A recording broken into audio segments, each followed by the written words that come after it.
Bonjour à tous, bonjour Amandine. Bonjour Vincent. Et bienvenue dans les Off du Web Today, une émission entièrement consacrée à l'un des événements majeurs du numérique en France. Alors pour ceux qui ne connaissent pas cet événement, le Web Today c'est quoi?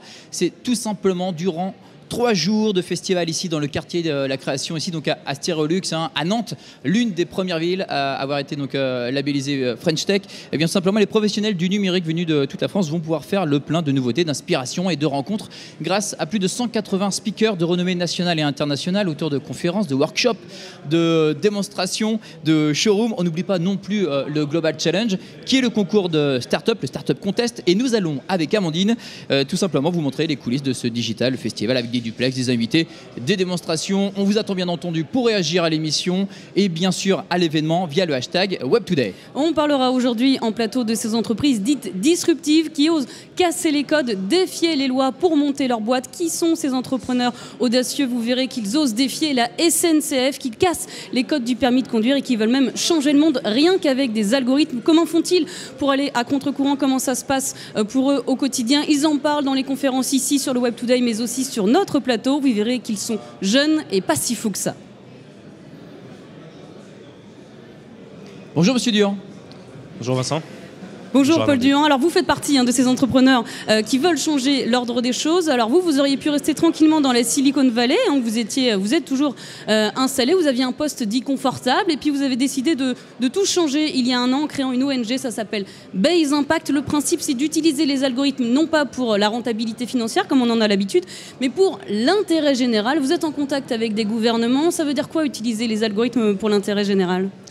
Ça veut simplement dire qu'en fait, on peut utiliser les mêmes techniques qui font la fortune de l'industrie pour changer les choses. Donc, par exemple, quand on utilise l'algorithme chez Uber, chez Netflix, des algorithmes qui permettent de prendre des décisions en temps réel à grande échelle, et ce, de façon potentiellement plus efficace qu'un humain. En fait, ce pouvoir énorme, on peut l'appliquer justement pour des problèmes comme le matching d'emploi. Par exemple, si on veut regarder des entreprises comme Pôle emploi, on peut les aider à par exemple, trouver donc, ces emplois de façon plus efficace, plus rapide.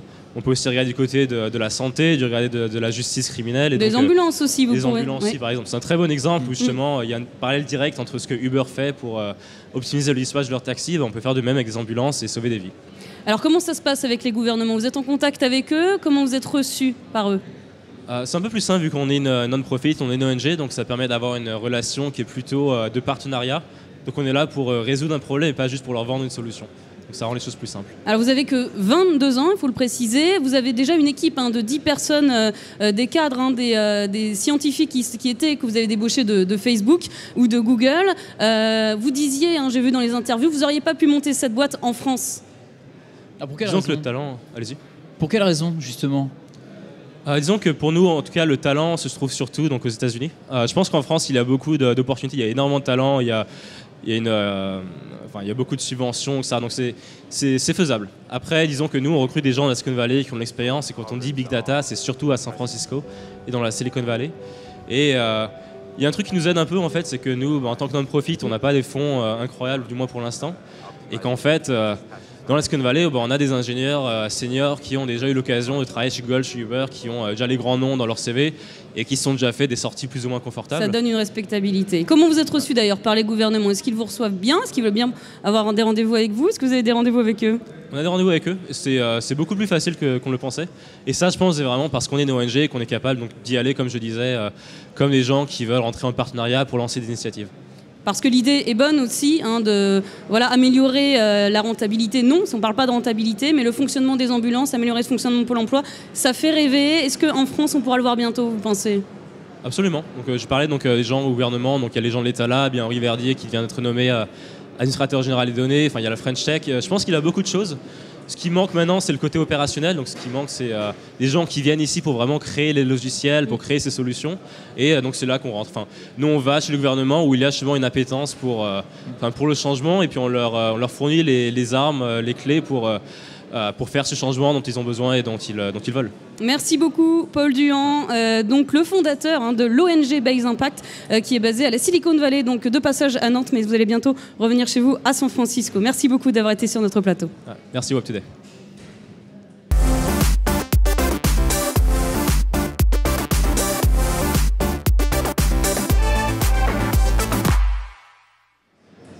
Alors eux font tellement peur que l'on a dû voter une loi pour encadrer leur utilisation et ils fascinent autant qu'ils font peur, vous l'avez compris, ce sont les drones. Alors qu'avons-nous le droit de faire avec un drone?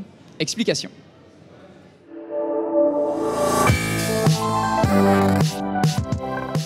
On n'apprend pas à piloter un drone en un claquement de doigts. La réglementation est stricte. Les pilotes doivent désormais passer un permis délivré par la Direction Générale de l'Aviation Civile. Il existe des auto-écoles pour se former, comme à Pornic. Technidrone forme les pilotes en un mois. À Marseille, d'autres ont fait des drones des véritables jouets. Le premier petit oiseau électronique est né à la Pointe-Rouge. La start-up Bionic Bird a créé le premier drone en forme de volatile. Le petit appareil bat des ailes et plane comme un véritable oiseau. À Paris, les drones inquiètent certains, surtout depuis février dernier, lorsque 5 drones ont survolé l'Elysée et tout Paris. Alors que fait-on réellement en France avec un drone civil? Eh bien, principalement des belles images, des très belles images, même le ski, le snowboard, l'escalade, le golf, des tas de sports l'utilisent déjà. Mais des passionnés s'en servent aussi pour le plaisir des yeux. Et certains photographes en ont même fait un métier, comme Calder Wilson dans les festivals américains. Il a récemment eu l'idée d'accrocher des feux d'artifice à son drone. D'autres utilisent les drones comme un nouvel outil de travail. C'est le cas d'Amazon qui vient d'obtenir l'autorisation pour livrer ses colis aux États-Unis. C'est aussi le cas de géomètres et d'architectes et c'est même le cas d'un berger, un éleveur irlandais qui a testé l'idée. C'est le bruit des hélices qui dirigent les moutons. Retour sur le plateau du Web Today où l'on parle évidemment de tout ce qui est drone, objets connectés. Ça se passe dans les conférences, ici dans la salle Maxi, dans la salle Micro de Stéréolux. Et puis aussi le Web Today, c'est aussi beaucoup de stands, de démonstration des nouvelles innovations, des dernières technologies. Là, ça se passe sous les nefs qui sont juste derrière moi en extérieur où l'on retrouve Vincent qui est normalement en duplex depuis les nefs, si l'on peut l'entendre. Alors c'est difficile parce qu'il y a beaucoup de monde ici à Stéréolux. Il faut vraiment se faufiler parce qu'il y a beaucoup de gens discutent. Il y a des conférences de partout, pas moins de 45 conférences. Ces sujets sont très vastes. On parle objets connectés, on parle commerce de demain, on parlera aussi demain des exosquelettes. Voilà, ça va dans tous les sens. Et puis avec nous en plateau aussi, on discute de ces entreprises dites disruptives qui osent casser les codes, qui osent défier les lois, s'attaquer à des marchés dits imprenables. Jean-Daniel Guyot, bonjour. Vous êtes vous le PDG, le PDG de Capitaine Train. Capitaine Train, c'est une entreprise qui est née en 2009. En 2009, c'est l'autorité de la concurrence qui avait condamné les SNCF à ouvrir la vente de ce billet à la concurrence. Alors vous avez eu l'idée de créer cette entreprise. Elle n'a été vraiment créée qu'en 2012. Il aura fallu 3 ans pour s'attaquer à ce monopole. Ça a été difficile pour vous ? Oui, en fait, elle a été créée vraiment en 2009, au moment où l'autorité de la concurrence a condamné la SNCF, qui avait donné à sa filiale Voyage SNCF le monopole pendant 10 ans, gratuitement.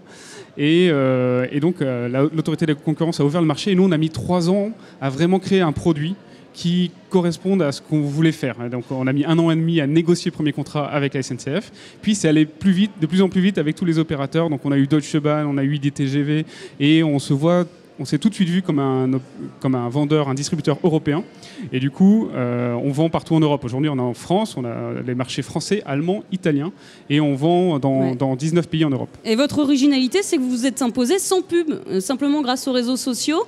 C'est ça, et au bouche à oreille, finalement. Ouais, on a fait le choix tout de suite d'avoir un business model qui soit focalisé sur nos clients. Donc en fait, notre business model, c'est juste une commission qu'on négocie avec chaque transporteur. Donc le client ne voit rien, il a les mêmes prix, il a même parfois des prix inférieurs parce qu'on est capable de faire des choses assez magiques.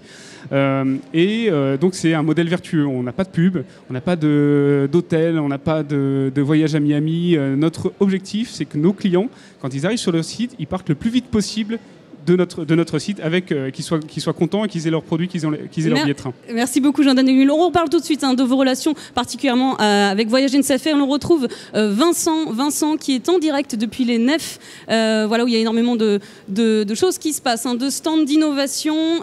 Vincent, vous êtes avec qui, dites-moi? Alors Amandine, je suis dans le showroom où se déroule plein de démonstrations. Je suis avec Jérémy Dubuc et Quentin. Donc, ils sont tous les deux étudiants à Epitech, c'est une grande école d'informatique.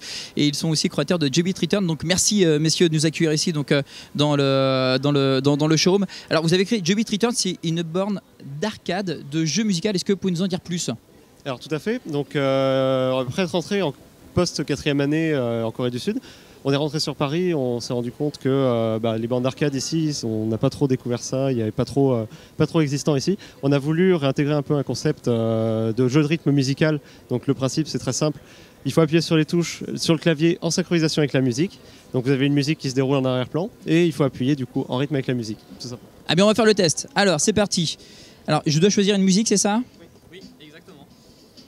Alors tac, celle-ci. Donc regardez bien. Et on appuie sur Start.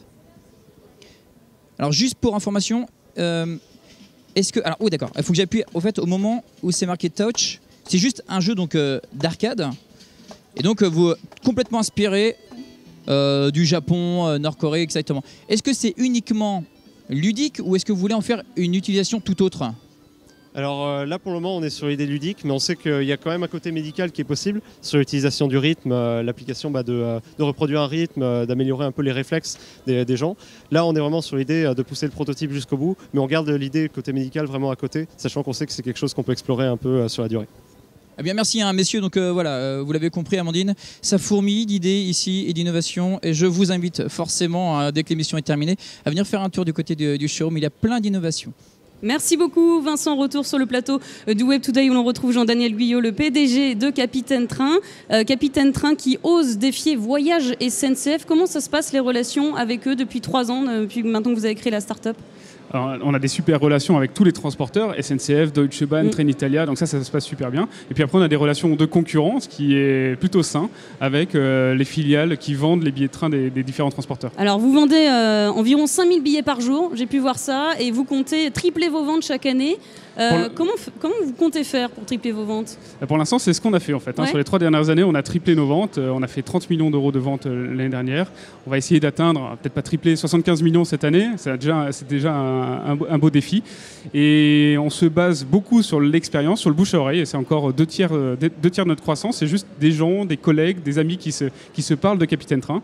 Et on met un peu le boost sur le marketing cette année pour aller un peu plus loin et toucher plus de public. Alors que vous êtes très jeune et vous vous attaquez à un énorme marché de la vente de billets, on vous prend au sérieux. Comment vous arrivez à vous imposer sur ce marché dit quand même imprenable? Ça a été très compliqué effectivement d'être pris au sérieux au début, c'est pour ça que ça a été si long.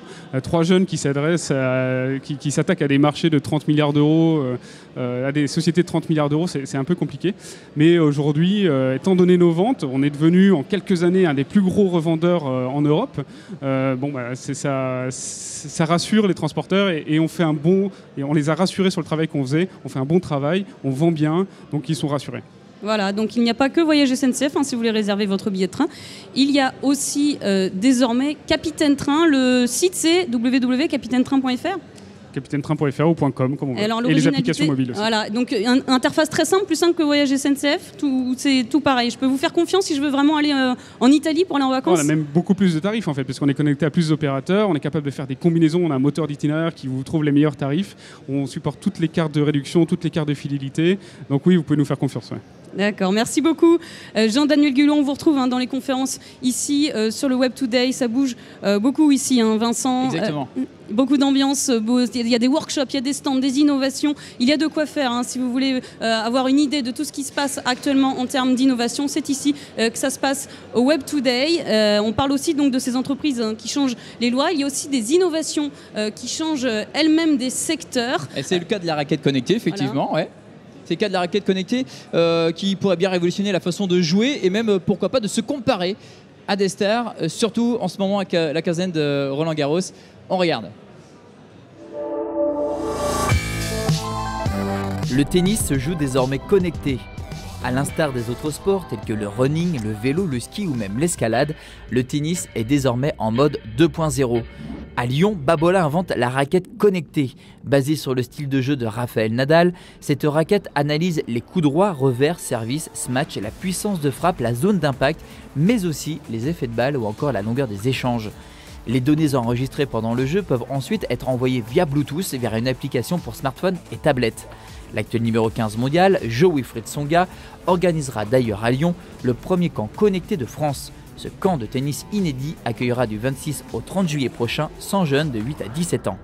À Strasbourg, l'ancien tennisman français professionnel Rémi Gilberton a créé DigiTennis 2.0, un mur de 2 mètres sur 2 composé de 64 diodes à LED et qui couple les sensations éprouvées devant un jeu vidéo et l'apprentissage du tennis. Son but, selon son créateur, éteindre les LED en frappant coup droit 0 vert avec une raquette pour permettre d'améliorer la technique, la concentration et le physique.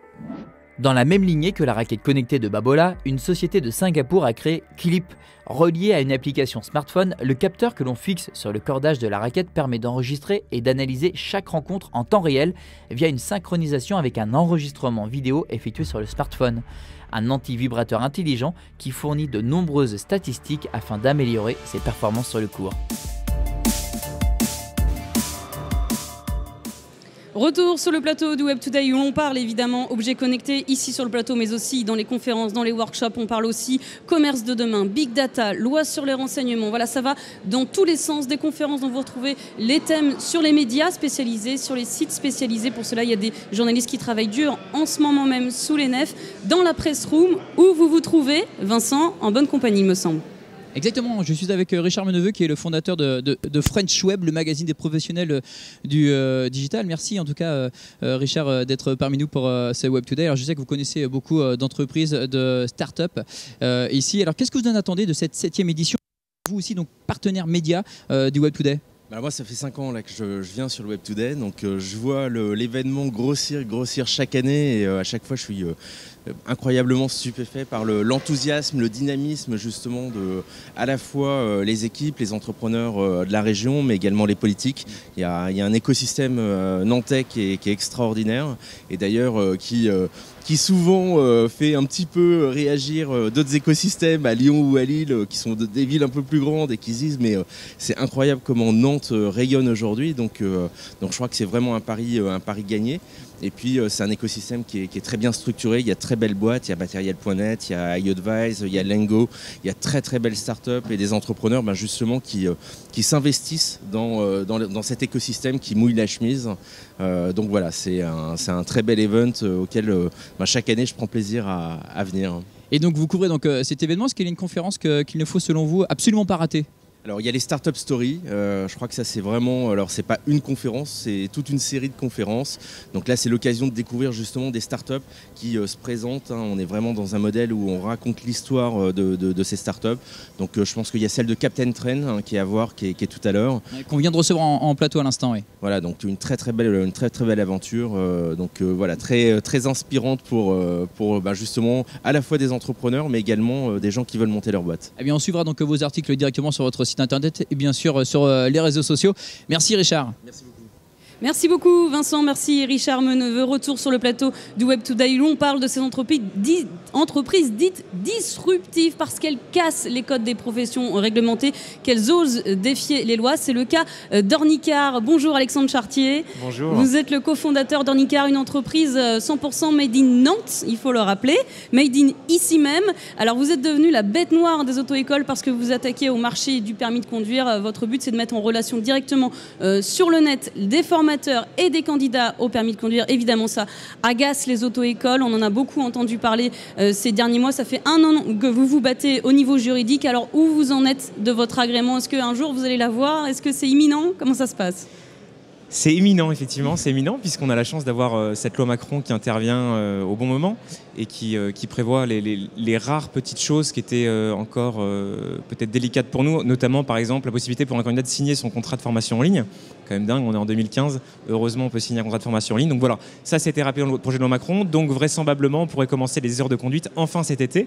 Ce serait bien parce qu'on a plus de 10 000 préinscrits maintenant qui attendent candidats qui attendent de commencer à prendre des leçons de conduite, 700 enseignants maintenant sur tout le territoire.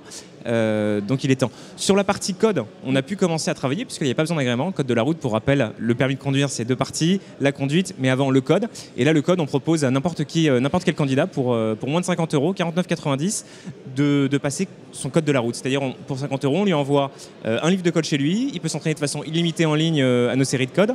Et enfin, on l'accompagne pour avoir une place d'examen en candidat libre auprès de la préfecture de son département. Voilà, 700 formateurs pieds au plancher, prêts à commencer. Alors, c'était quand même une bataille juridique. Hein. Il a fallu plus d'1 an. Vous avez dû aller à l'Élysée, vous avez dû vous batailler, vous défendre dans les médias. Vous pensiez à affronter un tel combat, à vivre un tel combat juridique? On s'en doutait un petit peu, que ce soit de cette ampleur, non. Mais en fait, ça a été quelque chose d'assez formidable, puisque sans ce combat, sans toute la médiatisation qu'il y a eu autour de notre projet, moins de gens nous connaîtraient, on n'aurait peut-être pas réussi à faire ce qu'on va faire demain, là, d'être entendu par les politiques, d'être entendu, d'avoir fait la une du New York Times, par exemple, la une de Libé, la une de pas mal de journaux. C'est quelque chose d'assez extraordinaire pour nous. On a gagné en un an 12 concours de start-up. Je crois que c'est un record historique en France. Donc voilà, ça nous permet aujourd'hui d'être vraiment bien encadrés. On a recruté une super équipe, on est 12, mais 12 vrais talents, avec chacun des compétences vraiment complémentaires pour assister ce réseau d'enseignants et pour offrir une belle expérience pour le permis de conduire à tous ces candidats. Vous allez vraiment casser les codes, casser le permis de conduire, le prix du permis de conduire. Vous pouvez nous donner une idée combien ça pourrait nous coûter? Notre mission, c'est de diviser le prix du permis de conduire par deux. Mais on ne veut pas s'arrêter à un effet prix, qui est déjà important. L'idée, c'est aussi d'offrir une meilleure expérience à tous ces candidats, parce que c'est le vrai problème aujourd'hui. C'est l'examen le plus passé en France, 1 300 000 candidats chaque année, et pourtant, moi je connais personne personnellement qui m'a dit c'était un bonheur de passer un permis de conduire. Et demain, j'aimerais qu'à Cornica, les candidats puissent dire chouette, va chez Ornica, ça se passe bien, c'est super. En quelques secondes, qu'est-ce que vous donneriez comme conseil? Il y a des entrepreneurs comme vous qui se disent j'ai une idée de marché, mais c'est pas possible, c'est imprenable, il y a déjà tellement de monde dessus, ça fait des années que c'est comme ça, je vais pas pouvoir changer le monde. Qu'est-ce que vous leur donneriez comme conseil? Je dirais qu'au contraire, plus c'est une profession réglementée et plus justement on peut sentir une difficulté à aller sur le marché, plus il y a une belle opportunité et plus surtout il y a de choses à faire. Parce que si des gens bloquent, c'est qu'il y a des choses qu'il faut justement débloquer. Voilà, donc il faut oser, être audacieux, avoir beaucoup de courage, de l'huile de coude j'imagine aussi. Oui, mais ça c'est pas un problème quand on est passionné. Ouais. Merci beaucoup Alexandre Chartier, cofondateur d'Ornicar. On vous retrouve ici sur le Web Today, dans les conférences. Et puis comme vous êtes nantais, c'est pas trop dur de vous trouver si on se retrouve à Nantes.